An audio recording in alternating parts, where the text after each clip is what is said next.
जय जगन्नाथ। नमस्कार प्रिय दर्शक बंधु, मु ज्योतिषाचार्य प्रमोद कुमार पंडा आपण मानकु स्वागत करुछि आपण मानकर प्रिय चैनल एस्ट्रो कल्याण चैनल। प्रिय दर्शक बंधु, जो व्यक्ति मान चैनल को देखुचंती सब्सक्राइब करिनांती सब्सक्राइब करंतु, लाइक करंतु, अधिक रु अधिक शेयर करंतु। एबे आसंतु जानिमा बुध महाग्रहंकर चलन 31 जनवरी 2026 मसिया सन 2024 मसियार जनवरी मासर 31 तारीख दिन बुध महाग्रह धनिष्ठा नक्षत्र को प्रवेश करेंगे। एवं धनिष्ठा नक्षत्र क्यों ग्रहर नक्षत्र अटे एवं तार दक्षता कौन अच्छी ना धनिष्ठा नक्षत्र मंगल महाग्रहंकर नक्षत्र अटे, बड़ शुभप्रद नक्षत्र अटे।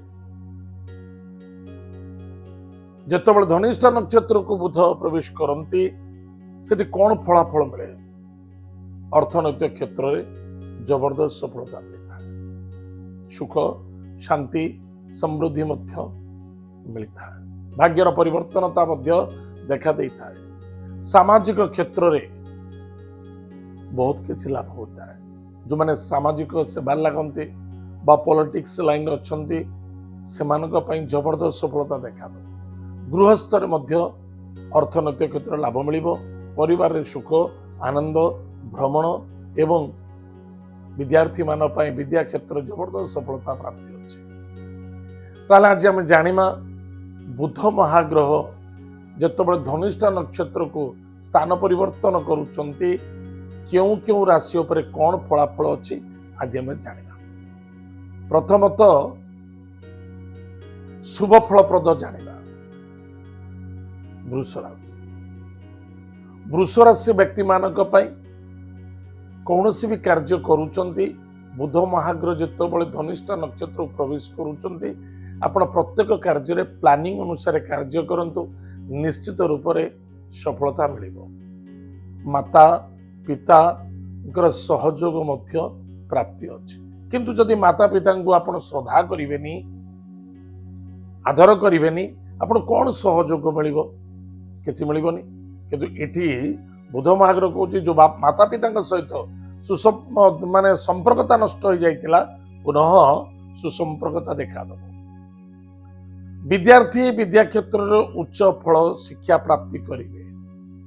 जो विद्यार्थी जो मन लगुन पाठ पढ़ा शिक्षागत बाधा आसूला से यथेष्ट फलप्रद मिल, धन लाभ मिल, आर्थिक नैतिक क्षेत्र में किसी सुधार देखा दब। धार्मिक क्षेत्र मध्य यथेष्ट लाभवान हेबे। एला वृष राशि व्यक्ति मानक पाए। एवं प्रतिकार कौन करिबा आउ टिके भल फलप्रद प्राप्ति करिया पाए ताहले प्रिय दर्शक बंधु मन रखिथिबा दरकार प्रत्येक दिन सकाळु उठी माता पिता को प्रणाम करो, माता पिता को प्रणाम करंतु, निज गृहर इष्टदेवी इष्ट देवता को प्रणाम करंतु, ग्राम देवती नाम दीपटे जालतु। भिक्षुक को केबे खाली हाथ में फेरबे नहीं, अन्यथा दुखान समस्या देखा दब। बुध कौन सी कार्य अपने साथ देवेनि। एनिमित्त जो व्यक्ति राशि हूँ वृष राशि, निश्चित रूप से आपण भाग्यर परिवर्तनता आसब, बड़ खुशीर विषय आनंदर विषय। ताले चेष्टा प्रति चेष्टा करिबा, निश्चित सफलता पाइबा। आज तो समय जाइए, कार्यक्रम को आम ये रखुचु, पुणी देखा बाके। जय जगन्नाथ, नमस्कार।